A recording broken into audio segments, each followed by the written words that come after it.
అండి ఈరోజు దుర్గా శరన్నవరాత్రి 8వ రోజు కదండి. ఈరోజు అవతారము సరస్వతి అవతారం అండి. చాలా చిన్న పిల్లలకి విద్యాబుద్ధులు ప్రసాదించే మా తల్లి మంచి నక్షత్రము. ఈరోజు అక్షరాభ్యాసం కానీ చిన్నపిల్లల చేత చేపిస్తే చాలా మంచిది.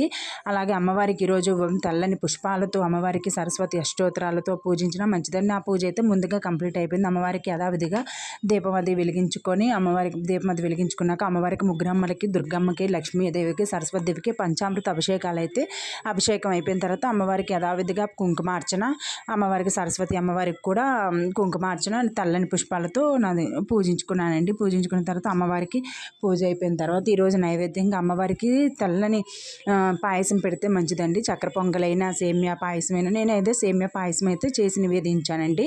అలాగే అమ్మవారికి తెల్లటి జాకెట్ ముక్క, గాజులు కూడా తాంబూలం సమర్పించేశాను. ఎందుకంటే ఇది మనం ఏదో రోజుకు ఒక కలర్ పెడుతున్నాం కదండి. ఈరోజు సరస్వతి దేవి కాబట్టి తెల్లని వస్త్రంతో ఉంటుంది కాబట్టి అమ్మవారికి అందుకే నేను తెల్లని జాకెట్ ముక్క, గాజులు తాంబూలం సమర్పించి అమ్మవారి పూజ అయితే చేసుకున్నానండి. ఈరోజు చిన్నపిల్లల చేత తెల్లని పుష్పాలతో 108 అష్టోత్తరాలు కానీ సరస్వతి నామాలు కానీ ఏవి చదువుకున్న పిల్లల చేత పూజ చేయించినా చాలా మంచిది. బుక్కు పెన్ను దానం ఇచ్చిన అమ్మవారి దగ్గర పెట్టి పూజ చేసినా చాలా మంచివండి. ఈరోజు అమ్మవారికి చిన్నపిల్లలకి మంచి విద్యాబుద్ధులు, జ్ఞానాన్ని, ఏకాగ్రతని, జ్ఞాపక శక్తిని పెంచి అమ్మవారి అవతారం అండి. ఈరోజు మంచి నక్షత్రం కూడా చాలా మంచిది. చాలామంది ఈరోజు అక్షరాభ్యాసం కూడా చేపిస్తారండి చిన్నపిల్లలకి. ఆ మూలా నక్షత్రం కాబట్టి చాలా మంచిదండి. ఈరోజు మాత్రం చిన్నపిల్లల చేత పూజ అంతా చేపిస్తే అంతా నా పూజ అయితే కంప్లీట్ అయిపోయిందండి యథావిధిగా.